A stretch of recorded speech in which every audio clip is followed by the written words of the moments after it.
সুপ্রিয় দর্শক, স্বাগত জানাচ্ছি আজকের সম্পাদকীয়তে। সাথে আছে আমি মুস্তফা খন্দকার। 17 বছরের জঞ্জাল কাঁধে নিয়ে চলতি বছরের ফেব্রুয়ারি মাসে সরকার গঠন করে বিএনপি। দায়িত্ব নিয়েই 180 দিনের কর্মপরিকল্পনা ঘোষণা করে তারা, যার মধ্যে ছিল অর্থনৈতিক পুনরুদ্ধার, কর্মসংস্থান, আইন শৃঙ্খলা, প্রশাসনিক সংস্কার সহ নানা প্রতিশ্রুতি। খাল খনন, বৃক্ষরোপণ, ফ্যামিলি কার্ডের মতো পরিকল্পনা বাস্তবায়নের কাজ দৃশ্যমান হলেও দ্রব্যমূল্য, জ্বালানি সংকট, আইন শৃঙ্খলা নিয়ে রয়েছে বিতর্ক।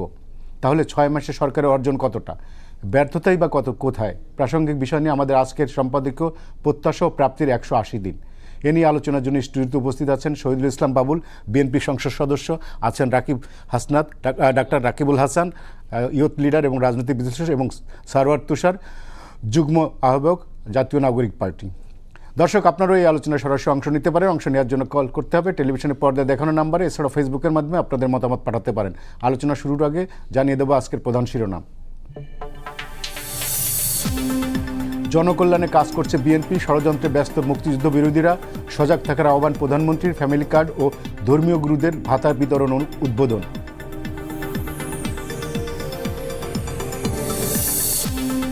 দণ্ডিত হাসিনা ও হাদির খুনিদের প্রত্যর্পণ চায় ঢাকা, অনুকূল পরিবেশ তৈরি করলে প্রধানমন্ত্রীর ভারত সফর সম্ভব, নয়াদিল্লিকে স্পষ্ট বার্তা পররাষ্ট্র মন্ত্রণালয়ের।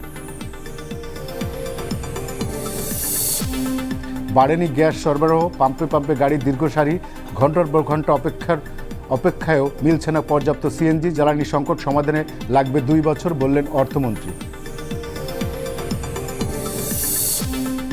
চলতি অর্থবছরে সরকারি চাকরিজীবীদের পে স্কেল বাস্তবায়নের আশ্বাস মুখ্য সচিবের, কর্মসংস্থান ও উৎপাদন বাড়িয়ে অর্থনৈতিক সংকট দূর করতে চায় সরকার।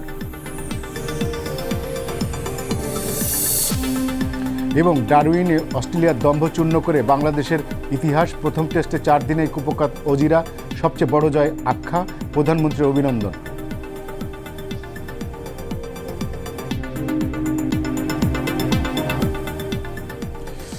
শহীদুল ইসলাম বাবুল, আপনাকে দিয়ে শুরু করতে চাই। আপনার সরকার 180 দিন পার করলো এবং অনেক ধরনের পরিকল্পনা ছিল। এই 100 দিনে আপনার কাছে কতটুকু বাস্তবায়ন করতে পেরেছে, যারা যেসব প্রতিশ্রুতি দিয়েছিল আপনার সরকার, আপনার কাছে কি মূল্যায়ন? সাফল্য ব্যর্থতা নিয়েই তো মানুষের জীবন, সরকার, সমাজ সবকিছু। আসলে সাফল্য থাকবে, ব্যর্থতা থাকবে মানুষের জীবনে, সরকারের জীবনে। আপনি সমালোচনা করলে সমালোচনা করবেন। বাংলাদেশে এমন কোনো সরকার নাই বা এমন কোনো নেতা নাই যার সমালোচনা আপনি খুঁজে পাবেন না। আবার ভালো দিক যদি চান সেটাও পাবেন। ওই যে নির্ঝরের স্বপ্নভঙ্গ রবীন্দ্রনাথের, যে আমারে দেখিবারে পায় অসীম ক্ষমায়, ভালো সকলেই। তো আপনি যদি আমাকে সেইভাবে বিচার করেন তাহলে নিশ্চয়ই ভালো দিক পাবেন। আবার যদি আপনি আমার ছিদ্র খুঁজেন তাহলে ছিদ্র অসংখ্য খুঁজে পেতে পারেন। তো আমি যেটা বলছি যে এই 6 মাস তো অনেক বড় সময় না। 180 দিন ধরেন একটা বিধ্বস্ত রাজনৈতিক বাস্তবতা, অর্থনৈতিক বাস্তবতার মধ্য দিয়ে আমরা ক্ষমতা নিয়েছি। আপনি বলেন যে অর্জন কি? প্রথম অর্জন হলো আমরা একটা গণতন্ত্রের জগতে পদার্পণ করেছি। হ্যাঁ, পুরোপুরি আমরা গণতন্ত্র অর্জন করতে পারিনি। আমাদের প্রাত্যহিক গণতন্ত্র যেটা, এটা তো একটা কি বলে প্র্যাকটিসের ব্যাপার, সুদীর্ঘ প্র্যাকটিসের ব্যাপার। কখনো কোথাও 100 বছরে, 200 বছরে গণতন্ত্র 100 ভাগ পরিশীলিত হয় নাই। তো এই জায়গাটা আমরা শুরু করতে পেরেছি। আমরা ছিলাম, আবার আমরা ট্র্যাকচ্যুত হয়ে পড়েছিলাম, সেই জায়গায় আমরা উঠতে পেরেছি। এটা হলো একটা বিষয়।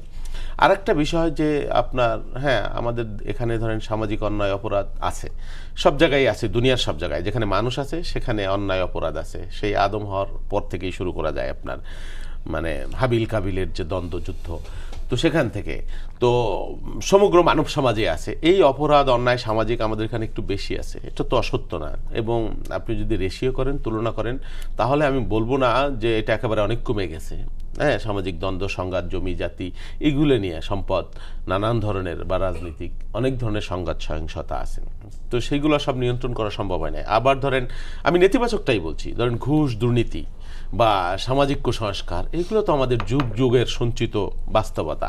সেই জায়গাগুলো সব কিছু আমরা নিয়ন্ত্রণ করতে পারি না। তবে সকলেই বলছে যে উপর থেকে একটা পজিটিভ ভাইব শুরু হয়েছে, যেটা আমাদের একটা অ্যাচিভমেন্ট। যে এমন একজন প্রধানমন্ত্রী যিনি কখনো অশালীন বা অর্বাচীন বা ওই আগের আমলের মতো ফজরের নামাজ পড়ে, তাহাজ্জুদ পড়ে, গালাগালি, খিস্তি খেওর বিএনপি, জামাত, বিরোধী দল শুরু করেন নাই। যিনি মানে তার নিযুক্ত কর্মকর্তা, খুনি চক্র, তাদের সাথে খুন করার নির্দেশ দিতেন না, গুম করার নির্দেশ দিতেন। মানে এক্সট্রা জুডিশিয়াল, একে ধরো, একে মারো, একে এখানে করো, এটা এখানে করো, করো, আজকে যেন বের হইতে না পারে, আজকে সব করে দেবা সরাসরি, এই যে বিষয়, এটা আমাদের প্রধানমন্ত্রী করছে না। তার নামে আপনি সমালোচনা করতে পারছেন, অনেক কথা বলতে পারছেন, তার জন্য আপনাকে কেউ মানে কি বলবো অসম্মানিত বা জোরের জেলে পড়ছে না।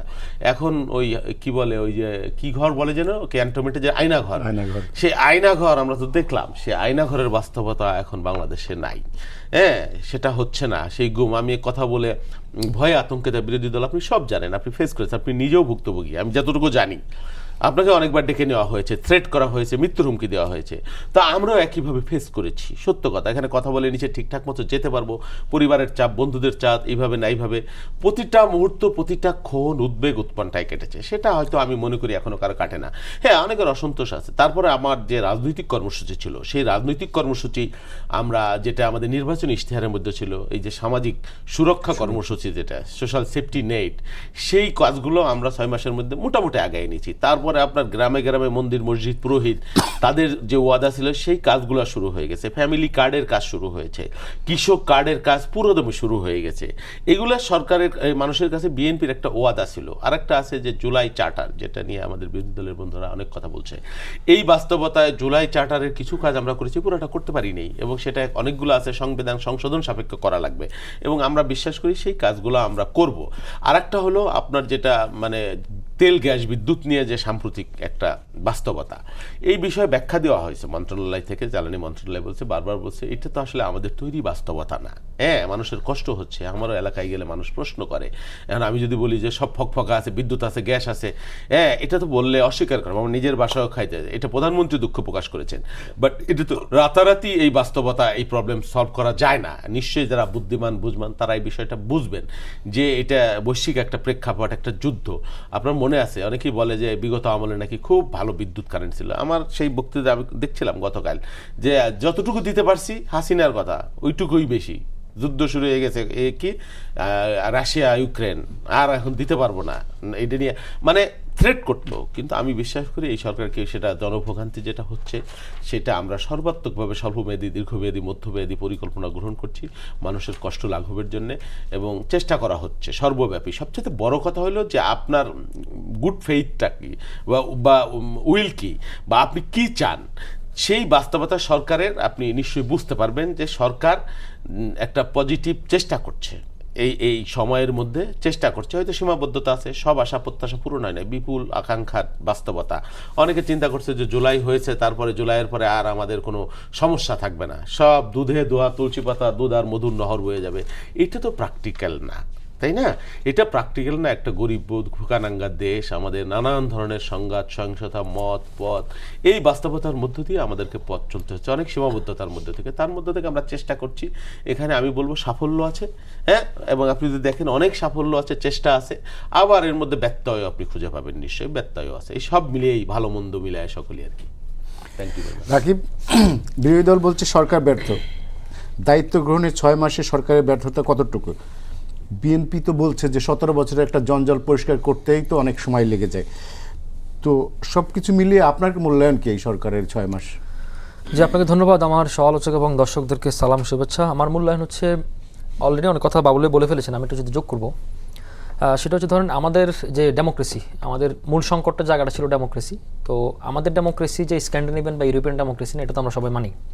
তো আমাদের যে সাউথ এশিয়ান যে স্ট্যান্ডার্ড ডেমোক্রেসি, সেই স্ট্যান্ডার্ড ডেমোক্রেসি যে একটা আপগ্রেড হচ্ছে বা এটা একটা আপডেট ভার্সন তৈরি করা, তো সেক্ষেত্রে এটার চেষ্টা সরকারি দলের আছে বা সরকারের দলের একটা গুড ইন্টেনশন আছে, এটা পরিষ্কার। কারণ আপনার একদম ফ্রম ডে ওয়ান থেকে যদি আপনি বলেন বিরোধী দলের সাথে বাসায় যাওয়া, বিরোধী দলকে ডাকা, সংকটে ডাকা বা তাদের কথাকে গুরুত্ব দেওয়া, হ্যাঁ, তারপরে হচ্ছে ধরেন জনগণের জিনিসটাকে ফিল করা। যেমন গতকাল একটা ঘটনা আমার কাছে খুব ভালো লাগছে, এটা আমি আরও আগে আশা করতেছিলাম। বিশেষ করে আমি নিজে খুব সমালোচনা করতেছিলাম সরকারের, বিশেষ করে জ্বালানি মন্ত্রণালয়ের। যে ধরেন গতকাল প্রধানমন্ত্রী নিজেই বলেছেন, আমি ঘটনার উদাহরণ দিলাম, বুঝবেন এটা ডেপটা কত বড়। প্রধানমন্ত্রী বলেছেন যে আপনারা যে জ্বালানি সংকটে ভুগতেছেন, গ্যাস সংকটে ভুগতেছেন, এই জন্য আমি সরি বলতেছি। তো এইটা যে নিউজগুলো করতেছে আপনাদের মিডিয়াগুলো, সোশ্যাল মিডিয়া দেখলাম নিউজগুলোতে হা রিয়েক্ট হচ্ছে, লাভ রিয়েক্ট বেশি এবং খুব ভালো ভালো কমেন্টস। ব্যাপারটা হচ্ছে ধরেন এদেশের মানুষ কি চায় জানেন? এদেশের মানুষ এটা জানে, মানে এটা মোটামুটি এখন সব মানুষই জানে যে আপনি রাতারাতি তাকে খুব স্বপ্ন দিয়ে তাকে পরিবর্তন করতে পারবেন না, কিন্তু মানুষ তার এই যে একটা কনসলিডেশন ব্যাপারটা, এটা মানুষ এক্সপেক্ট করে। এবং এদেশের মানুষ হচ্ছে অ্যারোগেন্সি চায় না। আপনি দেখবেন শেখ মুজিব ৭১ আগে তো বড় নেতা ছিল, কিন্তু শেখ মুজিব তো তারপর বাকশাল কায়েম করছে। হাসিনা দেখেন প্রচণ্ড পরিমাণে অ্যারোগ্যান্ট, মানে আপনি দেখেন প্রত্যেকটা কথা তুচ্ছতা ছিল, চাকরি মুক্তিযুদ্ধের ছেলে মেয়েরা পাবে না তো নাতিপুতের মধ্যে রাজাকার নাতি পাবে নাকি, মানে এই অ্যারোগেন্সি বাংলাদেশের মানুষ দেখতে চায় না। মানে বাংলাদেশের মানুষ মনে করে যে ধরেন আরেকটু উদাহরণ আপনি বুঝবেন, ধরেন আজকে আপনি এখান থেকে আপনার অফিস থেকে কারণ বাজার থেকে আপনি ধরেন ফার্ম গেট যাবেন বা মহাখালী যাবেন, আপনি ধরেন যেমন ধরেন কথার কথা আপনার 2 ঘন্টা লাগলো জ্যামে, আপনি সরকারকে খুব গালিগালাজ করলেন, এই এদেশের কোনো কিছু ঠিক হবে না, তারপরে এদেশের রাস্তাঘাট অবস্থা খুব খারাপ, এদেশে সব খারাপ। আবার পরের দিন যদি আপনি দেখেন আধা ঘন্টা চলে গেলেন, আপনার মধ্যে এই 2 ঘন্টার কষ্টটা আপনি ভুলে যাবেন। তো এদেশের মানুষের মনস্তাত্ত্বিক জায়গাটা এরকম, তো এটা সরকার বুঝতে পারতেছে কিনা, এবং ধরেন সরকার এই জায়গায় সিম্পেথাইজ কিনা। ধরেন এই যে বাউলে বললেন যে ওনার বাসায় কারেন্ট, ওনার বাসায় মানে গ্যাস নেই, এরকম সবার বাসায় হচ্ছে কম বেশ, বাসায় গ্যাস নেই, ঠিকভাবে রান্না করা হচ্ছে না, সকালে রান্না বিকেলে রান্না রাতে, এরকম।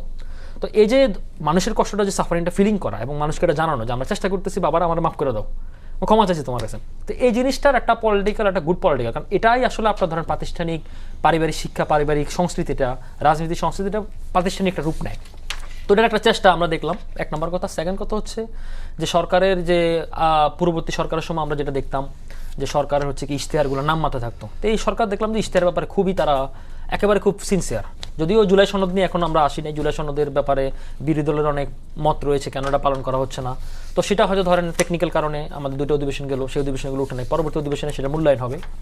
আর তৃতীয় হচ্ছে ধরেন আর এই যে ধরেন গ্যাস সংকট, আর এর বাইরে ধরেন আইনশৃঙ্খলা পরিস্থিতি, আমাদের যে ফেসিবাদের বুথ যে থাকা, এখন ফেসিবাদের বুথটা এখন দূর করতে পারেনি, তো এটা একটা টাইম লাগবে। এবং আপনি দেখেন প্রত্যেকটা জিনিসের ক্ষেত্রে কিন্তু সরকার কিন্তু নিজে এখন অ্যাড্রেস করতেছে, আপনি ধরেন জ্বালানি ক্ষেত্রে বলেন প্রত্যেকটা সেক্টরে যে আমাদের 1.5 থেকে 2 বছর সময় লাগবে, এটা তো ট্রু, বাট সরকার যে এই জিনিসটাকে অ্যাড্রেস করেছে, অ্যাকনোলেজমেন্ট করেছে এবং জনগণকে জানাচ্ছে, এটা একটা পজিটিভ সাইন। আর ওভারঅল ধরে যেটা বললেন যে বিরোধী দলের তো এখন কোনো দমনপীড়ন নাই, বিরোধী দলের তো কোনো নেতাকে এখন পর্যন্ত জেলে যেতে হয় নাই, গুমখুন তো বাদে দিলেন আপনি, কোনো জেলে যেতে হয় না এখন পর্যন্ত।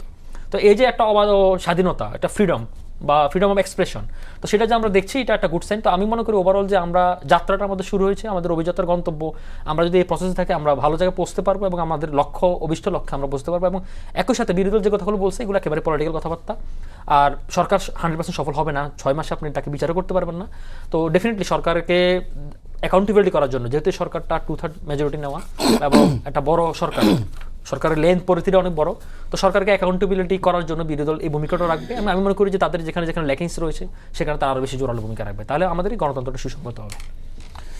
সারোয়ার তুষার, গতকাল আপনার দলের এক নেতা, শীর্ষ নেতা হাসনাত আবদুল্লাহ বলেছেন ব্যর্থ মন্ত্রী অযোগ্য লোক দিয়ে কৌশলগত খাতে পরীক্ষা নিরীক্ষাকে আই হ্যাভ এ প্ল্যান বলে না।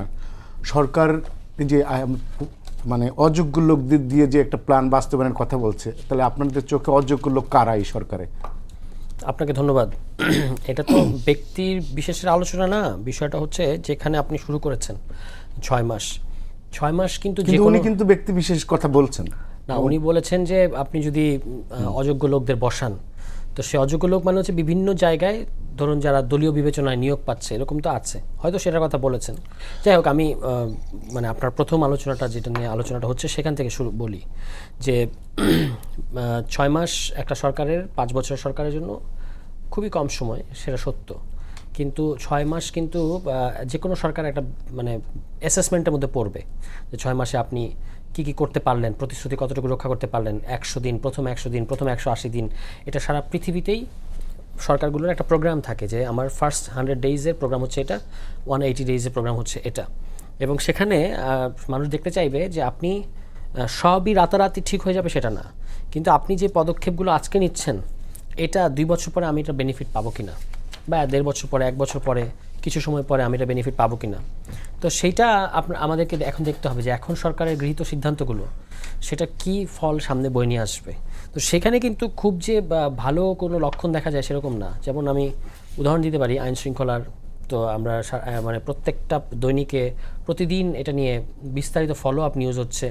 চিটং অঞ্চলের নিয়ে একটা প্রধান দৈনিক 3 পর্বের ধারাবাহিক রিপোর্ট করেছে যে চিটংয়ে কীভাবে একাধিক মানে ডাবল ডিজিটের উপরে বিভিন্ন সন্ত্রাসী গ্রুপ, তাদের প্রত্যেকে অস্ত্রশস্ত্র, এবং তারা কীভাবে কাদের দ্বারা প্রশাসন এবং রাজনৈতিক পৃষ্ঠপোষকতা প্রাপ্ত এই সমস্ত সন্ত্রাসী গ্রুপ, এবং সেখানে ওপেন ফায়ারিং, গোলাগুলি, এমনকি খুনোখুনি এসব বেড়ে চলেছে, এবং সেগুলো বেশিরভাগই আধিপত্য বিস্তার সহ অন্যান্য বস্তুগত স্বার্থের কারণেই হচ্ছে। এটা হচ্ছে একটা দিক। এটা ছাড়াও ধরুন সরকারের একটা কমিটমেন্ট হচ্ছে যে 100, মানে তারা বলেছিল যে 1.5 বছরের মধ্যে 1 কোটি কর্মসংস্থান তারা তৈরি করবে। এখন আপনি যদি কর্মসংস্থানে যেটা আমরা দেখতে পাচ্ছি যে নতুন কয়টা কর্মসংস্থান 6 মাসে হয়েছে, এটা একটা মানে ভালো প্রশ্ন যে আপনি যদি 1.5 বছরে 1 কোটি কর্মসংস্থান করেন তাহলে 1/3 আসলে কতটুকু কর্মসংস্থান করলেন, কিংবা 1/3 এমন কি পদক্ষেপ নিয়েছেন যেটা কিনা 1.5 বছর পরে গিয়ে 1 কোটি না হোক 50 লাখ কর্মসংস্থান তৈরি করবে। উল্টো যেটা দেখা যাচ্ছে যে এখনকার গ্যাস ক্রাইসিস সহ লোডশেডিং ইত্যাদি কারণে বিভিন্ন কারখানা কিন্তু চালানো কঠিন হয়ে যাচ্ছে। হ্যাঁ, তো এটা একটা বড় সংকট হিসেবে দেখা দিচ্ছে। সবচেয়ে বড় যেটা এই মুহূর্তে আমি মনে করি সরকারের জন্য চ্যালেঞ্জ, সেটা হচ্ছে যে তার যেহেতু এখন কম্পারেটিভলি আপনি একটা সরকারে আছেন এবং ভালো সময় পার করছেন, কাজেই এখানে এখন সুবিধাভোগী বা সুবিধার দাবিদার লোকের প্রচুর লোক হবে। যেমন ঝালকাঠি 1 আসনের বিএনপি দলীয় এমপি রফিকুল ইসলাম, সম্ভবত ওনার নাম, ফেসবুকে যেটা পোস্ট দিয়েছে, কয়েকদিন আগে একটা স্ট্যাটাস দিয়েছেন। কতটুকু বিরক্ত হলে, কতটুকু নিজের দলের লোকের উপর ক্ষুব্ধ হলে এরকম একটা স্ট্যাটাস নিয়ে দিতে পারেন। এবং আমি তার সততাকে অ্যাপ্রিসিয়েট করি যে তিনি বলছেন যে এত খাই এটা তো আপনার দলকে খেয়ে ফেলছেন, এবং সেখানে আওয়ামী লীগকে এভাবে কীভাবে তারা শেল্টার দিচ্ছে, আওয়ামী লীগের সাথে কী করছে সেগুলো নিয়ে উনি কমপ্লেন করেছেন। তো এটা হতে যাচ্ছে আমি মনে করি, বা হয়েছে অলরেডি, বিএনপির জন্য সবচেয়ে বড় একটা মানে বাধা। কারণ হচ্ছে আপনি দেখেন, সরকার যদি সেন্টারে থাকে, একদিকে আপনার আছে হচ্ছে পতিত শক্তি এবং তাদেরকে যে আঞ্চলিক শক্তিরা এই মুহূর্তে পৃষ্ঠপোষকতা দিচ্ছে তারা, আর আরেক দিকে আছে আপনার বিরোধী দল। বিরোধী দলের সাথেও আপনার বিভিন্ন ইস্যু আছে, কিন্তু বিরোধী দল অন্তত ওই পতিত শক্তির প্রশ্নে আপনার পাশে থাকবে, বা আঞ্চলিক শক্তি যখন আপনার আমাদের সার্বভৌমত্ব বিরোধী কাজ করবে তখন পাশে থাকবে। তাহলে আপনি মাঝখানে আছেন, এটা টানাটানি হচ্ছে এখানে। তাহলে এই কারণে সরকারকে কিন্তু নিজের দলের ভেতরের কনসলিডেশনটা খুব পোক্ত হওয়া দরকার। কিন্তু সেখানে যদি ধরেন এই ধরনের ঘটনাগুলো ঘটে, তাহলে কিন্তু তার মানে অভ্যন্তরীণ গঠন যেটা, সেটা খুব দুর্বল বা আস্তে আস্তে দুর্বল হতে থাকবে। তো সেখানে আমরা ধরেন একটা উদাহরণ দিই, ফ্যামিলি কার্ড হচ্ছে বর্তমান সরকারের সবচেয়ে যে চমকপ্রদ, বা যেটা দেখিয়ে সবচেয়ে বেশি তারা ভোটের আগেও সুবিধা পেয়েছে এবং এখনও পর্যন্ত যেটাকে তারা সবচেয়ে বড় প্রকল্প আকারে হাজির করছে। তো এই প্রকল্পে যেটা হচ্ছে, আমি আপনার এখানেও কিন্তু শুরুর দিকে যখন পাইলটিংটা শুরু হচ্ছে তখন এখানে এসে আলোচনাটা হয়েছিল, আমি বলেছিলাম যে স্থানীয় নেতাকর্মীদেরকে এটা থেকে দূরে রাখতে হবে। হ্যাঁ, এবং এটার কিন্তু বাছাই, কারা সুবিধা পাওয়া উচিত, এই যে তথ্য সংগ্রহ, বা এটার কিন্তু প্রশাসনিক একটা লেয়ার আছে যেখানে ইউএনও এবং ইউএনওর নিচে আরও মাঠ প্রশাসনের ইয়ারা আছে, আপনার কর্মকর্তা কর্মচারী। আমি বলেছিলাম যে এটার মধ্যে যেন কোনোভাবেই স্থানীয় নেতাকর্মীদেরকে এখানে তারা যদি ঢুকে পড়ে তাহলে এটা একটা মানে ব্যাকল্যাশ করবে, এবং সেটাই কিন্তু দেখেন আজকে হচ্ছে। অন্তত 20 থেকে 25টা উপজেলার নিউজ আমাদের কাছে আছে, এটা আপনারাও দেখেছেন, আপনি নিজে যেহেতু সাংবাদিক, সোশ্যাল মিডিয়ায় বিভিন্ন মেইনস্ট্রিম মিডিয়ায় আমরা কি দেখতে পাচ্ছি যে ওই যে তথ্য সংগ্রহকারী, সুপারভাইজার, এই দুটো পদের মধ্যে নিজেদের পছন্দের লোক এবং এমনকি দলীয় লোকজন যাতে যায়, সেজন্য ইউএনওদেরকে এক ধরনের মব করা হইতেছে। এখন অবশ্য মব বলছে না মিডিয়াগুলো, এখন বলছে তোপের মুখে বিক্ষোভ, যেগুলো আগে মব ছিল। তো সেখানে কি হচ্ছে যে আপনার এমনকি মহিলা ইউএনওদেরকেও আপনার হেনস্থা করা হচ্ছে, যে তাদের তালিকার নামগুলো নিতে হবে। এটা কিন্তু একটা দুটো জায়গায় ঘটলে বিচ্ছিন্ন ঘটনা করতে হবে, এবং যে ধরনের সহিংস ভাষা তারা ব্যবহার করছে, জিব্বা কেটে ফেলবো, জবাই করে ফেলবো, লাথি দিয়ে বের করে দেবো, আছাড় মারবো, তালা মেরে দিচ্ছে, এই জিনিসগুলো করে কি হচ্ছে, আপনার এত ভালো একটা প্রকল্প যেটা যদি আপনি সত্যি সাধারণ নারীদের কাছে পৌঁছাতে পারেন, তাহলে এটা তাদেরকে পভার্টি এলিভিয়েশনের ক্ষেত্রে একটা বড় ধরনের হেল্প করবে বলে আমরা বিশ্বাস করতে চাই। কিন্তু এটা তো ভণ্ডুল করে দিচ্ছে আপনার দলের লোকরা, অন্য কেউ না। এবং সামনে আবার যেটা আমি আপনার এখানে এই কথাটা আমি তুলেছিলাম তখন প্রশ্নটা, যে সামনে স্থানীয় সরকার নির্বাচন আছে, এবং এটাকে বিএনপি দলের লোকেরা যে স্থানীয় পর্যায়ে যদি একটা প্রলোভন হিসেবে দেখায় যে আমাকে ভোট দাও তাহলে তুমি এটা পাবা, সেই জিনিসটা কিন্তু এখানে হওয়ার সম্ভাবনা আছে, এবং সেটাই কিন্তু এখানে ঘটছে। সামনে স্থানীয় সরকার নির্বাচন, ইউনিয়ন নির্বাচন, এবং বিএনপির নেতাকর্মীরা প্রায় মরিয়া হয়ে গেছে যে তাদের দেয়া তালিকাই যেন গ্রহণ করা হয়। এবং এটা ছাড়াও আপনার আমি দেখলাম আজকে প্রথম আলো নিউজ করেছে আজকে বা গতকালকে, যে কারা ধনী কারা গরিব, কাদের কি স্ট্যাটাস, এটার জন্য আগে 2022 সালের একটা তালিকা করা হয়েছিল। সেইটা করতে গিয়ে তখন আপনার 6.37 বিলিয়ন টাকা বাংলাদেশের টাকায় খরচ হয়েছিল। ওই পুরো তালিকাটা একেবারেই কোনো কাজে লাগে না। এখন আবার আপনি 637 কোটি টাকা খরচ করে আবারও আপনি এই জরিপ করতে যাচ্ছেন। তো এরকম মানে আমাদের তো এমনিতে একটা ইকোনমিক রিসেশনের মধ্যে আছি, টানাটানির মধ্যে আছি, তার মধ্যে আপনি এগুলো করছেন। তো এই সার্বিক দিক যদি আমি বলি, উদাহরণগুলো এই জন্য দিলাম যে মানে সরকারের এই মুহূর্তে অর্থনৈতিক চাপ, ভূরাজনৈতিক যে বাস্তবতাটা কাজ করছে, কারণ সরকার খুব টাফ পজিশন নিয়েছে। অন্তত একটা জায়গায় আমি খুব অ্যাপ্রিসিয়েট করতে চাই, সেটা হচ্ছে পররাষ্ট্র মন্ত্রণালয়ের যে টাফ পজিশন। আমি পরে নিয়ে এরপরে আলোচনা করব। না মানে এটা বলছি না, এটা মানে বলতেছি তাহলে আপনি ওইদিকে একটা টাফ পজিশন নিয়েছেন, ইকোনমিতে আবার একটা টাফ পরিস্থিতি তৈরি হয়ে আছে, বিরোধী দলগুলো আপনাকে রাজনৈতিক গণতান্ত্রিক কতগুলো ইস্যুতে আপনার বিরুদ্ধে যাচ্ছে। তো সবগুলো মিলিয়ে কিন্তু সরকারের জন্য একটু কঠিন হয়ে যাবে আর কি। যদি এবং এর পাশাপাশি তৈরি হচ্ছে নিজের দলের নেতাকর্মীদের ওই, আমি যদি আমাদের মাননীয় এমপির ভাষায় বলি, ঝালকাঠির এমপি, যে খাই খাই স্বভাব, এই সবগুলো ব্যাপার কিন্তু একসাথে সরকারের উপরে চেপে বসেছে। এখান থেকে সরকারকে একটা সাকসেসফুলি বের হয়ে আসাটাই হচ্ছে এখন সবচেয়ে বড় চ্যালেঞ্জ। শহীদুল ইসলাম বাবুল, জামাত ইসলামের মানে আমির, বিরোধী দলীয় নেতা, উনি বলছে যে বর্তমান সরকারের ক্ষমতা থাকার নৈতিক কোনো অধিকার নেই, মাত্র 6 মাসের একটা সরকার, এবং সরকারকে বলছে চাঁদাবাজ নিয়ন্ত্রণ করতে পারছে না, সব জায়গায় চাঁদাবাজি শুরু হয়ে গেছে, এবং সরকারের ভেতরে এক ধরনের খাই খাই মনোভাব, যেটা সারোয়ার তুষারও বললেন। তো আপনি কি বিরোধী দলের যিনি বলেছেন, আরো কেউ কেউ বলতেছেন যে গণঅভ্যুত্থান হবে সকালে বিকেলে, গণঅভ্যুত্থান তো ছেলের হাতের মোয়া না। হ্যাঁ, একটা গণঅভ্যুত্থান, একটা নির্বাচিত সরকার, হাসিনা 2টা নির্বাচন টোটাল গিলে খেয়ে ফেলছে। আমরা সকলে মিলে তার বিরুদ্ধে 17 বছর লড়াই করে আমরা একটা গণঅভ্যুত্থান করতে পেরেছি সকলে মিলে। এখন আপনি যদি বলেন কাল সকালে গণঅভ্যুত্থান হয়ে যাবে, নির্বাচিত একটা সরকার ভোটের মাধ্যমে আইছে, রাতের বেলার ভোটের মাধ্যমে আসে নাই, একটা পার্লামেন্ট আছে চমৎকার, সেখানে সবাই কথা বলতে পারে, সুন্দরভাবে ডিবেট করতে পারে, যুক্তি দিতে পারে, তথ্য দিতে পারে, এবং তার পরামর্শ গ্রহণ করা হয়। তো এখন আমি মনে করি উনি পলিটিক্যাল রেটরিক্যাল বক্তব্য উনি দিয়েছেন, উনি মিন করে হয়তো বলেন নাই। হ্যাঁ, আর যেটা হলো ধরেন আইন শৃঙ্খলার একটা ইস্যু, আইন শৃঙ্খলা কিন্তু ঠিক করে ফেলা যায়। মানে এটা আপনি যদি ওই অ্যান্টিবায়োটিক দিয়ে দেন, ডোজ দিয়ে দেন, এটা ঠিক করে দেন। অ্যান্টিবায়োটিক মানে কি, আপনি যদি ক্রস ফায়ার করে দেন 10 জায়গায় 10টা কালকে, তাহলে দেখবেন অপরাধ অনেক কমে যাবে। বাট সেটা তো একটা অস্বাভাবিক প্রক্রিয়া। রাজনীতিটা ধরেন আমরা এই মানবাধিকারটাও ঠিক রাখতে চাই, ল অ্যান্ড অর্ডারটাও এইভাবে কন্ট্রোল করতে চাই, অস্বাভাবিক কোনো প্রক্রিয়ায় না। ওই যে চট্টগ্রামের একজনের ধরছে, হয়তো আগেকার আমলে ক্রস ফায়ার করে দেওয়া যেত, অন্যরা সাবধান হয়ে যেত, সচেতন হয়ে যেত। আমাদের একটা বিপুল জনগোষ্ঠীর দেশ, ছোট দেশ, এখানে যুগ যুগ ধরে এই ধরনের সমস্যা আছে। আর ওই সময় গত 24-এর যে আন্দোলন, ওই সময় তো অনেক অস্ত্র এখনো। বিএনপি সেই পথে যাচ্ছে না, এটা এলোপ্যাথিক একটা ওষুধের মধ্য দিয়ে চেষ্টা করা হচ্ছে, এবং এইটাই তো প্রকৃত পথ বলে আমরা মনে করি। অপরাধ আছে, হচ্ছে, এটার বাস্তবতা। তুষার যেটা বলেছে যে ইউনিয়ন লেভেলে বা এই কার্ড, আমি তুষারকে ধন্যবাদ দিব যে কার্ড যে একটা চমৎকার প্রজেক্ট, কোনো বিরোধী দলের নেতার মুখে আমি শুনলাম। যদিও আমি হাসনাত আবদুল্লাহর দেখেছি যে গ্রামে যে না কে নাসিরদের পাঠাতে কি কার্ড নিয়ে নানান ধরনের ইলেকশন আগে ব্যঙ্গ করেছে। বাট আমরা তখনই জানতাম যে এটা একটা প্র্যাগমেটিক কর্মসূচি হবে, এবং এটা মানুষের মধ্যে বিপুল আগ্রহ আকাঙ্ক্ষা তৈরি হয়েছে ফার্স্ট অফ অল।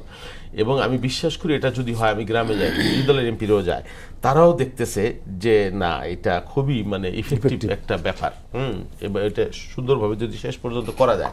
তবে হ্যাঁ, এই যে তথ্য বা নিয়োগকারী, আমি বলতে পারি আমার এলাকার ইউনো সাহেবরে আমি একটা তদবির করি নাই। ইভেন আমার উপজেলার সভাপতি যে, কিন্তু তার রাইটস আছে করার, পরীক্ষা দিয়ে টিকে যদি, তো আপনি তাকে তো বাদ দিতে পারবেন না। আমি বলেছি বাদ দিয়ে দেন ওকে, ডিউ টু রিজন, যাতে প্রশ্নটা না ওঠে। তো এখন তুষার বললো 20-25টা উপজেলায় এইটা নিয়ে বিক্ষোভ হয়েছে বাদ করার কারণে। তার মানে কি, কাজটা তো ঠিক মতো হচ্ছে, দলের লোকরা এখানে পাচ্ছে না, তাদেরকে বিক্ষোভ করা লাগছে সরকারি দলে তাইকে, হ্যাঁ, না পেয়ে, এবং এটাকে রাষ্ট্র এন্ডোর্স করতেছে না, সরকার এন্ডোর্স করতেছে না। তার মানে যে এখানে ধরেন কৃষি কার্ড যেটা দেওয়া হলো, আমি কৃষক দলের সেক্রেটারি, দীর্ঘদিন কৃষক আন্দোলনের সাথে আমি যুক্ত। এই কার্ড যখন ইনোগ্রেট করা হলো, আমি নিজে সেখানে উপস্থিত থাকতে পারিনি, দল কেন্দ্রীয় কমিটির আমি সেক্রেটারি, উপস্থিত থাকতে পারিনি। তার মানে কি, দলকে সরকারের সাথে সবসময় সব জায়গায় মেলানো হচ্ছে না। এর মধ্যে ব্যত্যয় হতে পারে, আবার কোথাও দলীয়করণও হতে পারে। তবে আমি যেটা মনে করি যে এর মধ্য দিয়ে যদি এই কর্মসূচিতে পালিত হয়, যদি সত্যিকারে গ্রামীণ জনপদের মানে অবহেলিত নারীরা পায়, তাহলে আমি বিশ্বাস করি এটা মানুষের জন্য খুব চমৎকার একটা ভূমিকা হবে, বাস্তবতা হবে। কৃষক কার্ডেরও বাস্তবতা যেটা, তারপরে ধরেন এই যে মোল্লা পুরোহিত, তারপর ইমাম, তারপরে আপনার এই যে মুয়াজ্জিন, একটা প্রতিষ্ঠানে 3টা, আজকেও আমি কয়েকটা প্রতিষ্ঠানে গেলাম, সেখানে দেখলাম তারা খুব খুশি যে ভাতা পাবে। দিস ইজ ফার্স্ট, প্রথম একটা সরকার এত বড় একটা কর্মসূচি গ্রহণ করছে এই অর্থনৈতিক বাস্তবতার মধ্য দিয়ে। একটা সত্যিকার অতিরিক্ত আমরা একটা বিধ্বস্ত অর্থনৈতিক বাস্তবতার মধ্যে আছে। একটা হলো যুদ্ধ, আর একটা ধরেন আমাদের একটা পতিত শক্তি, তারা প্রতিনিয়ত আমাদেরকে চেষ্টা করছে ব্যর্থ করবার জন্য, হ্যামারিং করছে, করছে তো, আর একটা যুদ্ধের ইফেক্টটা এসে আপনার ইফেক্টটা বা চলমান আছে, সেইটা একটা কঠিন ধাক্কা ধকল আমার উপরে যাচ্ছে। আর একটা হলো আমার যারা বিরোধী দলের বন্ধু তারা প্রতিনিয়ত এই সমাজের মধ্যে যদি মানে নানান ধরনের আক্রমণাত্মক বিদ্বেষমূলক কথাবার্তা বলেন বা বিভ্রান্তি সৃষ্টির কথাবার্তা বলেন, মানে আমরা বলি না যে তারা এরশাদের মতো কি ওই যে জিএম কাদেরের মতো বিরোধী দল, কিন্তু গঠনমূলক সমালোচনা আমরা চাই। কিন্তু সমালোচনা করলে আমি এই করছি, আমরা কেন গালাগালি করবো এখানে, কেন বলবো যে সকালে টাইনে হিস্ট্রে নামাবো? সেই বাস্তবতা 6 মাসে ওই যে সাউদ্দিন ভাই যেটা বলছে, আরে ভাই ব্যর্থ হওয়ারও তো একটা সময় লাগে, তাই না? সেই সুযোগটা তো আপনাকে দিতে হবে বাস্তবতা, এবং সেই সহযোগিতা একটু আপনাদের করতে হবে। তারপরেও আমরা বলবো যে আমরা নিজেরাও তো স্যাটিসফাইড না, অনেক বিষয় আছে আমরা স্যাটিসফাইড না, যেটা আমরা দলের পক্ষে দলের হাউজের মধ্যে আমরা যখন থাকি আমরা কথা বলি যে এই বিষয় আমাদের ব্যত্যয় আছে, এখানে ভুল আছে, এটা কারেকশনের ব্যাপার আছে, এটা আছে, এগুলো নিয়ে আমরা আলোচনা করি। সরকারের মধ্যেও আলোচনা হয়, দলের মধ্যে আলোচনা হয়, এবং প্রধানমন্ত্রী নিশ্চয়ই সেই বিষয়গুলো অ্যাকনলেজ করছেন, দেখছেন, এবং আমি বিশ্বাস করি সঠিক সময়ে উনি যে জায়গায় লিকেজগুলো আছে সেই জায়গায় উনি মেরামত করবেন, রিপেয়ার করবেন, ব্যবস্থা নেবেন। রাকিব, যে হাসনাত আবদুল্লাহ একটা কথা বলছে যে 62 সদস্যের ঢাউজ একটা মন্ত্রিসভা, সবাই কি ভালো?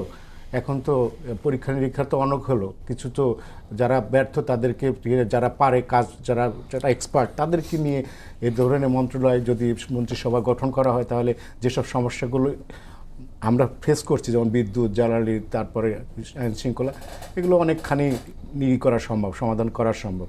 আপনার কি মনে হয় যে এখনই সময় আসছে এই ধরনের মন্ত্রিসভা চেঞ্জ? ধন্যবাদ আপনাকে। আমি হাসনাত আবদুল্লাহ আরও একটা কথা অ্যাড্রেস করবো। আপনার কথাটার সাথে আমি একমত হাসনাত আবদুল্লাহর সাথে। এটা হচ্ছে ধরেন মাননীয় প্রধানমন্ত্রী বলেছিলেন যে 6 মাসের পরে আমরা পুনর্নিরীক্ষা করব, এবং আমি যতটুকু জানি অনেক দিন, প্রায় 1 মাস 1.5 মাস আগেই গোয়েন্দা সংস্থার মাধ্যমে অনেক মন্ত্রী, রানিংয়ের মন্ত্রী এবং অনেক এমপির বিরুদ্ধে অভিযোগ ওনার ফাইল পত্র গেছে, এবং এটা আসলে দরকার। কারণ হচ্ছে কি, এত বড় একটা পার্টি এবং 17 বছর আপনি 17 বছর তো অনেকেই ফাংশনিং ছিল না, এবং অনেকে ফাংশনিং করার সুযোগও নেই, কারণ একটা বড় একটা জেনারেশন গ্যাপ ছিল। এবং মানে 17 বছর যদি বাংলাদেশের গণতান্ত্রিক প্রক্রিয়া থাকতো, তাহলে বাবুল ভাই তো ধরেন এতক্ষণ উনি আবার ফার্স্ট এমপি হলো, উনি 3-4 বার এমপি হয়ে যেত, তো ওনার একটা পার্লামেন্টারি এক্সপিরিয়েন্স তৈরি হতো। তো এইটা তো সুযোগ হয়নি, অনেকেরই সুযোগটা হয়নি। তাই মনে করি এটা পরিবর্তনটাই আসলে মানে নতুন সংস্কৃতি বিল্ড আপ করে। তো সেক্ষেত্রে এটা হওয়া উচিত, এবং এটা নিশ্চয়ই মাননীয় প্রধানমন্ত্রী কালকে 180 দিনের পরিকল্পনা দিবেন। এটা দলের ব্যাপার, সরকারের ব্যাপার, এবং সরকারকে গতিশীলতা করে, 1 নম্বর বিষয়। সেকেন্ড বিষয় যে ধরেন আপনার নিশ্চয়ই কিছু কিছু মন্ত্রণালয় তো খুবই মানে বিলো অ্যাভারেজ পারফরমেন্স, আমরা মনে করি যে এখানে আরও গতিশীলতা দরকার, এবং প্রত্যেকটি মন্ত্রণালয় কিন্তু সরাসরি পিপল ডিল করে না, এটা কিন্তু মাথা রাখতে হবে। আপনার ধরেন বাণিজ্য, আইনশৃঙ্খলা পরিস্থিতি, তারপর হচ্ছে আপনার এই যে জ্বালানি, এই যে ন্যাশনাল যে জিনিসগুলো, যেগুলো ধরেন ব্যক্তি সমাজকে আলাদা করে না, দলকে আলাদা করে না, বিএনপি, আওয়ামী লীগ, জামাত, এনসিপি সকলের জন্য সমান। এই জিনিসগুলো তাই মনে করি সরকার আরেকটু সিনসিয়ার হওয়া উচিত। 2 নম্বর কথা। 3 নম্বর কথা হচ্ছে ধরেন হাসনাতুল্লাহ আরেকটা কথা বলেছেন, কালকে বিশাল বড় স্ট্যাটাস দিয়েছেন, সরকারকে জ্বালানি বিভিন্ন পরামর্শ দিয়েছেন, এটা ভালো, আমরা ওটা চাই, এবং মাননীয় প্রধানমন্ত্রী চ্যালেঞ্জ দিয়েছেন, ওরা চ্যালেঞ্জ গ্রহণ করছে, আমরা এটাই চাই, এই পলিসিটাই আমরা চাই। আমি এনসিপি ধন্যবাদ জানাই, কিন্তু এখানে আমার কিছু কথাবার্তা বলছে, এখানে আমি মনে করি যে আরো একটু প্র্যাগমেটিক হওয়া উচিত। যেমন এটাতে আমি দেখলাম যে লং টার্ম কোনো পরিকল্পনা নাই, মানে লং টার্ম পরিকল্পনা আছে, এগুলো প্রায় বিএনপি এগুলো নিজেই বলছে, বিএনপি নিজে উদ্যোগ নেবে, বিএনপি নিজে বলছে যে আমরা এগুলো করবো। শর্ট টার্মে যেটা, শর্ট টার্মে কিন্তু আমি খুব বেশি সেখানে দেখিনি, বরং সেখানে আমার দেখলাম যে কিছু মিসকনসেপশন আছে। যেমন তারা বলছে যে জ্বালানি খাতে দায়মুক্তি আইন বাদ করতে হবে, অথচ এটা কিন্তু 24 নভেম্বর বাদ করা হয়েছে। ইভেন ওই নাহিদ ইসলাম কিন্তু তখন উপদেষ্টা ছিলেন, মন্ত্রী ছিলেন, তো ওনারা আবার এগুলোকে রিপিট করতেছেন। তারপরে হচ্ছে আবার অনেক কিছু আছে, যেটা হচ্ছে কি ধরেন মানে শর্ট টার্ম, আমার তো শর্ট টার্ম সলিউশন লাগবে, পাওয়ার পলিসির কথা বলা হয়েছে, শর্ট টার্ম সলিউশনের কথা বলা হচ্ছে, তাই না? তারপরে ধরেন আপনার প্রাইভেটাইজেশনের, তারপর আবার সেখানে বলা হচ্ছে যে আপনার টার্মিনাল নিয়োগ করা, তারপর হচ্ছে কি এগুলো তো লং টার্মে পারে, এগুলো তো আবার বলছে বিএনপি কি করছে, আপনাদের 6 মাসে যদি টার্মিনাল মানে তো 6 মাসে টার্মিনাল শেষ হতো, হতো না। বরং বিএনপি একটা ভালো কাজ করছে, কোন শিল্প কারণে বন্ধ হয় না, অনেক শিল্প বন্ধ হয়ে গেছে, প্র্যাকটিক্যালি বন্ধ হয়ে গেছে, কিন্তু বন্ধ করে না কোনো কিছু। তো এটা সরকার চেষ্টা চালাচ্ছে। আইন শৃঙ্খলা পরিস্থিতির ব্যাপারে আমার একটু মানে আপত্তি আছে, সেটা হচ্ছে আইন শৃঙ্খলা পরিস্থিতি একটা খুবই সেন্সিটিভ ইস্যু, যে পর্যায়ে আছে আমাদের আইন শৃঙ্খলা পরিস্থিতি অনেক উন্নতি করার জায়গা আছে, এটা নিয়ে কোনো সন্দেহ নাই। কিন্তু একটা জিনিস মাথা রাখতে হবে, আপনার চট্টগ্রামের উদাহরণ দিলেন তুষার ভাই, চট্টগ্রামের ডেভিড ইমনকে কিন্তু গ্রেপ্তার করা হয়েছে, এবং আপনি খেয়াল করেন জিয়াউর রহমানের খুনি মোজাফফর বাংলাদেশে গুপ্তচর হিসেবে 40-45 বছর ছিল, তাকে কিন্তু গ্রেপ্তার করা হয়েছে। সালমান শাহর খুনের সন্দেহ হিসেবে ভিলেন ডনকে গ্রেপ্তার করা হয়েছে। তো সুতরাং সরকার কিন্তু ছেড়ে দিচ্ছে না, এটা কিন্তু ভুললে হবে না যে তনু হত্যাকাণ্ডের আসামিকে ধরা হচ্ছে, তো এত বছর পরে। তো এগুলো কিন্তু ধরেন এরা তো দেশেই ছিল, আসামিগুলো দেশেই ছিল, এটা এমন না যে আসামিগুলোকে আপনি বিদেশ থেকে ধরে আনছেন, দেশেই ছিল, কিন্তু সরকার কিন্তু অ্যাক্টিভ হচ্ছে। কিন্তু ব্যাপারটা হচ্ছে কি এই বাস্তবতাটা আমাদেরকে মাথায় রাখতে হবে, কারণ এই পুলিশ প্রশাসন টোটালি হাসিনা এটাকে যেভাবে দলীয়করণ করা হয়েছিল, মানে এই যে গোপালী, সব জায়গায় গোপালী সাম্রাজ্য তৈরি করা হয়েছিল, এটা থেকে তো আমাদেরকে বেরিয়ে আসতে হবে। এখন আপনি তো সরকার চাইলে এই লাক্সারি করতে পারে না যে কালকে সবাইকে চাকরি থেকে বের করে দেবে, এই লাক্সারি তো বাস্তবতা নাই। তো সেটাও কিন্তু আমাদের মাথা রাখতে হবে। আর একটা বিষয় আমি একটু অ্যাড্রেস করি, সেটা হচ্ছে ধরেন ওই বলেছেন যে তুষার ভাই যেটা বলেছেন যে 1.5 বছরে 1 কোটি কর্মসংস্থান, এই প্রজেক্টটা যখন মানে ইলেকশন আগে শুনলাম, আমি বিএনপির একেবারে টপ নীতি নির্ধারক 2-4 জনকে আমি জিজ্ঞেস করলাম এই অর্থে, এখন শেখ হাসিনা যখন 9 সালে ক্ষমতা আসছে, দুইটা কথা বলছে। একটা বলছে যে 10 টাকায় চাল দিব, ঘরে ঘরে চাকরি দিব। এখন আপনি যেটা বলতেছেন এটা কিন্তু মানুষ কিন্তু মার্কিং করতেছে, এই জিনিসটা কিন্তু মার্কিং করতেছে। 1.5 বছরে আপনি 1 কোটি কর্মসংস্থান করবেন, আপনার প্র্যাকটিক্যালটা মানে রোডম্যাপটা কি? তো ওনারা বলছে যে এই রোডম্যাপ, বাট রোডম্যাপটা আমি সন্তুষ্ট না বাংলাদেশের প্রেক্ষাপটে। তো যাই হোক, এটা আমি মনে করি যে সরকার এই অর্থনৈতিক বাস্তবতা মানে একটু কমাই আনছে না, এটা আমি কমাই আনছে না, এটা হচ্ছে আমি বলি আপনাকে, এটা এখন মহাসচিব যিনি এখন আমাদের প্রেসিডেন্ট পদপ্রার্থী জনাব মির্জা ফখরুল ইসলাম আলমগীর, তিনি বলছেন যে আমরা 5 বছরে 1 কোটি করবো। আমার কথা হচ্ছে 5 বছরে 1 কোটি, 50 লাখ হলো স্যাটিসফ্যাক্টরি, এটা হচ্ছে একটা ব্যাপার। আর ব্যাপার কিছুক্ষণ আগে আমি নিউজও দেখলাম, মাননীয় প্রধানমন্ত্রী বলেছেন যে বাংলাদেশে যেখানে পুকুর হাওর অব্যবহৃত রয়েছে সেগুলোকে তরুণদের চাষাবাসের জন্য মাছ চাষে তিনি উৎসাহ দিয়েছেন, আজকে কিশোরগঞ্জে বলেছেন। তো সরকার চেষ্টা করতেছে। এবং আরেকটা বিষয় যে ধরেন সরকার বিরোধী দলকে পাশে টানছে, বিরোধী দল যে একটা তুচ্ছ ব্যাপার ছিল বাংলাদেশে, এই সংস্কৃতি থেকে আমরা বেরিয়ে আসছি। তো ব্যাপারটা হচ্ছে ধরেন আমরাও এই কালচার, এই রিয়েলিস্টিক এই বাস্তবতা আমাদেরকে মেনে নিতে হবে যে 17 বছর জঞ্জাল দিন শেষে এটাই। তো সরকার কোনো ভুল করতেছে কিনা এটা সরকারকে ভুল ধরিয়ে দেওয়ার দায়িত্ব। কনস্ট্রাকটিভ সমালোচনা হবে, সরকারের সমালোচনা হবে, সরকারের বিরুদ্ধে আন্দোলন হবে, সরকার যদি কথা না শুনতে চায়। এই মানে প্রসেসের মধ্যে যে আমরা গেছি, এটা একটা সাধুবাদযোগ্য। আর এই পয়েন্টগুলো তো আমি নোট আউট করলাম। স্যার তুষার, এই যে প্রধানমন্ত্রী বলছেন যে আপনারা পরিকল্পনা দেন, তো আপনাদের নেতা অ্যাকসেপ্ট করছে, তার মানে আপনারা কোনো পরিকল্পনা দিচ্ছেন এই যে এই সংকটের জন্য বিরোধী দলের কাছে, যেটা প্রধানমন্ত্রী করছে? আচ্ছা, যাই হোক, এটা একটা ভালো যে প্রধানমন্ত্রী দেশে এসে বলেছেন প্রথমে আই হ্যাভ এ প্ল্যান। এখন উনি বিরোধী দলের কাছ থেকে পরিকল্পনা চাচ্ছেন না, বিরোধী দল যেহেতু সমালোচনা চাচ্ছেন, বিরোধী দলের প্ল্যান তো থাকতেই পরামর্শ তো চাইতেই পারে, বিরোধী দল তো সমালোচনা করবেই। আর প্রধানমন্ত্রী যে মানে প্ল্যান চেয়েছেন, এটাকে আমি খারাপভাবে দেখছি না। কারণ একটা দেশ তো আসলে একজন ব্যক্তির, আমি এটা মাঝে মাঝে বলি আর কি, কারো যদি মগজ উপচে পড়া বুদ্ধিও হয়, একজনের উপর নির্ভর করে আপনি না চালাতে পারবেন সংগঠন, না চালাতে পারবেন দেশ, এটা হয় না। ফলে আপনাকে সবাইকে নিয়েই, সবার বুদ্ধি পরামর্শ নিয়েই করতে হবে। তো উনি এটা প্ল্যান চেয়েছেন।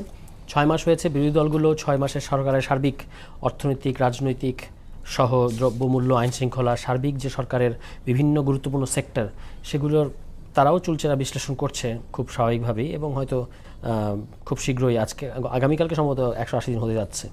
ফলে আগামী 2-1 দিনের মধ্যে আপনি দেখতে পাবেন যে প্রত্যেকটা বিরোধী দল, অর্থাৎ আমি আমাদের জায়গা থেকে বলতে পারি যে আমরা সরকারের 180 দিনের ব্যাপারে একটা রিয়াকশন দেব, মানে প্রতিক্রিয়া দেব আনুষ্ঠানিকভাবে।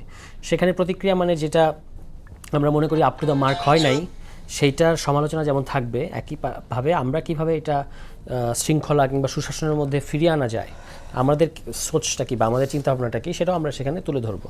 তো তার চ্যালেঞ্জটাকে আমরা ইতিবাচকভাবে দেখি। তিনি যে আমাদের সমালোচনাটাকে আমলে নিচ্ছেন, এটাও একটা গণতান্ত্রিক আচরণ হিসেবেই আমার কাছে মনে হয়। তো সেগুলো ঠিক আছে। এখন মূল ব্যাপারটা হলো যে আমাদের যে চ্যালেঞ্জগুলো তৈরি হচ্ছে, সেখানে বিরোধী দল এবং সরকারি দল যদি, বা সরকার এবং বিরোধী দলের মধ্যে যদি দূরত্ব তৈরি হয়, তাহলে কিন্তু আপনার এটা আমাদের দেশের জন্য মানুষকে হতাশ করবে। মানুষ এখন এই মুহূর্তে, বাংলাদেশের মানুষের সেন্টিমেন্ট, আমরা তো বিভিন্ন জায়গায় যাই, কথা বলি, ইভেন ঢাকা শহরের মধ্যে সাধারণ মানুষের সাথে আমাদের মেশার সুযোগ হয়, যেহেতু তারা আমাদেরকে টিভিতে দেখে। গতকালকেও প্রধানমন্ত্রী যেখানে সমাবেশ হয়েছে মহাখালীতে, তার পাশেই আমি একটা জায়গায় ছিলাম। তো ওখানে সাধারণ মানুষ আমাদেরকে কিন্তু বলছেন যে আপনারা এই ব্যাপারগুলো তুলে ধরেন। এটা ব্যাপারটা এরকম না যে তারা সরকারের প্রতি হস্টাইল কিংবা বিরোধী দলকে সাপোর্ট করে। তারা যেটা চায় যে সরকার এবং বিরোধী দল মিলে তারা নিজেদের মধ্যে প্রতিযোগিতা করবে, কি করবে সেটা তাদের ব্যাপার, কিন্তু মানুষকে যেন ডেলিভার করতে পারে দুই পক্ষ মিলে, এটা মানুষ চায়। এখন এটা করতে গেলে কি আপনি দেখবেন যে থ্যাংক গড যে আপনার টক শোতে সেরকম লোক আমি খুব কম দেখি, কিন্তু অন্যান্য টক শোতে গেলে এই কিছু আছে না, আওয়ামী লীগ হারানোর বেদনায় যারা এখনও কাতর, তারা এসে যেটা বলার চেষ্টা করে যে আমি আর ডামির বা আমরার মামুরার সংসদ। আর আমরার মামুরার সংসদটা কথাটা কখন এসেছিল? যখন আওয়ামী লীগ আর জাতীয় পার্টি ছিল, যে জাতীয় পার্টি একই সাথে বিরোধী দল, একই সাথে সরকার, এবং ওই পার্লামেন্টের কোনো বৈধতা ছিল না, জনবৈধতা ছিল না। এবং সেটার সাথে তারা তুলনা করতে চায় এখন।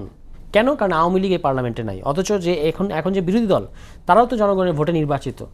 এটা তো কেউ বলতে পারবে না যে এখানে ভোট কারচুপি হয়েছে বা কিছু হয়েছে।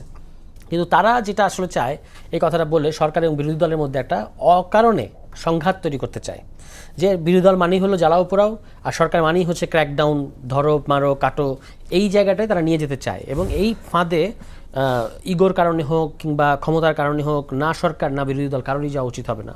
বিরোধী দলের উচিত হবে, যেটা আমরা করছি বলে আমরা মনে করি, যে সরকারের গঠনমূলক সমালোচনা এবং বিরোধিতা প্রয়োজনে যেখানে যেখানে প্রয়োজন, আর যেখানে যেখানে সরকার দেশের স্বার্থ জনগণের স্বার্থের পক্ষে আছে সেখানে সে তাকে সমর্থন দেয়। এটা বিরোধী দল করা উচিত। কে বাইরে থেকে কি বললো, যারা সংঘাত এরা মারামারি লাগে না কেন, এটা কিন্তু এর মধ্যে কিন্তু আলু পোড়া দেওয়ার জন্য অনেকগুলো কোয়ার্টার বসে আছে যে সরকার এবং বিরোধী দলের একটা রাজপথে মুখোমুখি সংঘাত হোক এবং এখান থেকে তারা একটা কিছু সুবিধা নেই। আচ্ছা শহীদুল ইসলাম বাবুল, আজকে ফরেন মিনিস্ট্রি থেকে একটা স্টেটমেন্ট আমরা দেখলাম প্রধানমন্ত্রীর ভারত সফর নিয়ে, এবং অনেকদিন ধরে প্রধানমন্ত্রীর ভারত সফর নিয়ে অনেক কথা হচ্ছিল, এবং আগে আমরা দেখতাম আমাদের ফরেন পলিসি কিভাবে চলতো, সেই জায়গা থেকে বাংলাদেশের ফরেন পলিসিটা নিয়ে সবারই এক ধরনের একটা স্যাটিসফ্যাকশন চলে আসছে যে এই বাংলাদেশের ফরেন পলিসি এখন একটা জায়গায় এসে দাঁড়িয়েছে যে চোখে চোখ রেখে কথা বলার মতো প্রতিবেশী দেশের সাথে। প্রধানমন্ত্রীর এই যে আমাদের ফরেন পলিসি এবং আমাদের এই যে ভারতের সাথে যে টানাপোড়েন, আপনার কি মনে হয় যে প্রধানমন্ত্রী সফরে গেলেই শেষ হয়ে যাবে? না, সেটা শেষ হয়ে যাবে এটা বলা যায় না। আমাদের অবস্থান বা প্রধানমন্ত্রীর অবস্থান বা সরকারের অবস্থান তো পরিষ্কার করা হয়েছে। এর আগে ফরেন মিনিস্ট্রি থেকে বিবৃতি দেওয়া হয়েছে। আজকে ফরেন মিনিস্ট্রির যে মুখপাত্র উনি পরিষ্কার করেছেন বিষয়টা, যে ভারত বাংলাদেশের সম্পর্ক বা প্রধানমন্ত্রীর সফর এটা ভারতের উপর নির্ভর করে। ধরেন আমি তো আর ওইভাবে বলতে পারবো না, কারণ আমি সরকারি দলের একজন এমপি। বিরোধী দলে যেভাবে বলা যায়, সরকারি দল থাকলে সেভাবে বলা যায় না। এটাও দুঃখজনক যে বিএনপিকে ভারতের দালালি বানাই ফেলা হয়েছে প্রায় নির্বাচনের আগে থেকে এই ধরনের বাস্তবতা। বরং আমরা বিরোধী দলের যিনি নেতা তার মুখে আমরা এই কথাও শুনেছি যে কি ভারত কষ্ট বা এরকম কোনো কিছু আমরা করব না বলেছে, কোড আন কোড। যাই হোক, তো আমার কথা হলো আজকে দেখেন সরকারের কি স্ট্যান্ড, এই শক্তিটা কিন্তু দেশের মানুষ বা ভোটের সরকার যদি হয়, জনগণের সরকার বা বিরোধী দল যদি আমাকে আরও এই বিষয়ে সাপোর্ট করে, তাহলে কিন্তু আমি আমার স্ট্রেংথটা আমার দেশের পক্ষে আরও শক্তভাবে আমি দেখাইতে পারি। জিএম কাদের সাহেব দেখলাম বলছে এই বিষয় নিয়ে যে ভারত খুব মাইন্ড যার উপর করবে, হ্যান ত্যান হবে, কে ভারত সহজভাবে নেয় না। উনি এয়ারপোর্টে এসে বলছিল যে কি আলাপ হয়েছে এটা বলা যাবে না, ভারত নিষেধ করে দিছে। তো এখন সবাইকে যদি উনার মতো করে ভাবে তাহলে সেটা দুঃখজনক হয়ে যাবে। একটা নির্বাচিত সরকারের স্ট্যান্ড বা জাতীয়তাবাদীর স্ট্যান্ড সবসময় দেশের পক্ষে থাকে, যেই জন্যে চরম মূল্য দিতে হয়। হয়তো ঠিক আছে উনি যেটা বলেছেন জিএম কাদের, সেটা ওনাকে মূল্য দিতে হয় নাই, কিন্তু আপনার মনে আছে বেগম খালেদা জিয়া শেরাটনে ভারতীয় রাষ্ট্রপতির তৎকালীন প্রণব মুখার্জির শিডিউল ক্যান্সেল করে দিয়েছিলেন, একটা হরতাল বা যে কারণে দিয়েছিলেন উনি। তো সেই কারণে এটা নিয়ে অনেক কি আলোচনা সমালোচনা হয়েছে বা ভারত এটা নিয়ে খুব মাইন্ড করেছে। তার ফলে কি হলো, ফলত দুইটা নির্বাচন তারা গিলে খেয়ে ফেললো, সেটা সহযোগিতা করলো আওয়ামী লীগকে বা প্যাট্রোনাইজ করলো বা মূলত তারাই। এবং গিলে খাওয়ার পরে বেগম খালেদা জিয়াকে ব্যক্তিগতভাবে অনেক সাফার করতে হলো, তিনি মৃত্যু পথযাত্রী একটা বাস্তবতার মধ্যে চলে গেলেন। কিন্তু তার চূড়ান্ত ফলটা কি হলো, যে আওয়ামী লীগকে দেশ ছাড়া হয়ে যেতে হইল এবং গণঅভ্যুত্থানের মুখে মারাত্মক পরিণতি। এবং বেগম খালেদা জিয়া, হ্যাঁ মৃত্যু তো মানুষের অনিবার্য পরিণতি, কেউই তো মৃত্যু উপেক্ষা করেন, কিন্তু বেগম খালেদা জিয়া ইতিহাসে তার নাম তিনি একটা স্বর্ণাক্ষরে নাম লিখিয়ে রেখেছেন একজন দেশপ্রেমিক হিসেবে, মানুষ হিসেবে। সেইটাও বিএনপির অর্জন আছে। জাতীয় পার্টির ক্ষেত্রে জিএম কাদের এগুলো প্রয়োজন হয়তো নাই। হ্যাঁ, উনাকে যা শিখিয়ে দিবেন উনি তাই বলবেন, বা অন্য যারা ভিন্ন আমাদের পতিত শক্তি তাদের প্রয়োজন নেই। না, আমাদের বক্তব্য এই ইস্যুতে পরিষ্কার, আমরা শত্রুতা চাইব না, আমরা যুদ্ধ চাই না, আমরা প্রতিবেশীও বদলাইতে চাই না, কিন্তু আমরা আমাদের ইচ্ছা চাই, আমাদের অধিকার চাই। সেইখানে আপনি ট্রাম্প কার্ড হিসেবে হাসিনা কার্ডকে যদি আমার সাথে ব্যবহার করেন, তাহলে তো এটা কি বলবো, কি কূটনীতি হলো আমি জানি না। তো এই কূটনীতি না থাক, আমার পানির অধিকার আমি পাই, আমার সীমান্তের আমার নিরাপত্তা আমি পাই। আজকেও দেখলাম বিএসএফ ছাগল নিয়ে গেছে, কার ছাগলকে নিয়ে গেল, চুরি করলো, বা আমাদের দেশের মধ্যেও এইসব ঘটনাটা না, ওইগুলোর দিকে না যাই। কিন্তু এই যে নিয়ে যাচ্ছে এটা যাতে আর না হয়, হ্যাঁ আমাদের ফেলানিদেরকে যাতে ধুলে থাকতে না হয়, সেই ইস্যুগুলো। এখানে ট্রেড ডেফিসিট আছে বিপুল পরিমাণে, শুধু একতরফা বাণিজ্য নীতি, একতরফা চাকরি নীতি। এখান থেকে রেমিটেন্স, বাংলাদেশের মতো দেশ, আমি তো জানি যে বাংলাদেশ থেকে তারা বিপুল পরিমাণ, পৃথিবীর তাদের 8ম সোর্স নাকি রেমিটেন্সের জন্য বাংলাদেশের মতো দেশের। এখন কি অবস্থায় আছে আমি সেটা জানি না, বিগত দিনের কথা জানি। তো সেইটা ওই স্বামী স্ত্রীর সম্পর্ক এটা হবে না, সম্পর্ক হবে বন্ধুত্বর, মর্যাদার ভিত্তিতে, সমতার ভিত্তিতে, অধিকারের ভিত্তিতে। এটাই আমাদের প্রত্যাশা, এর চাইতে বেশি কিছু না। রাকিব, দুইটা ইস্যু নিয়ে মূলত সরকারের সাথে ইন্ডিয়ার বাংলাদেশের ঢাকার সাথে দিল্লির মতপার্থক্য। একটা হলো হাদির খুনিদের ফেরত, আর হাসিনাকে প্রত্যাবর্তন।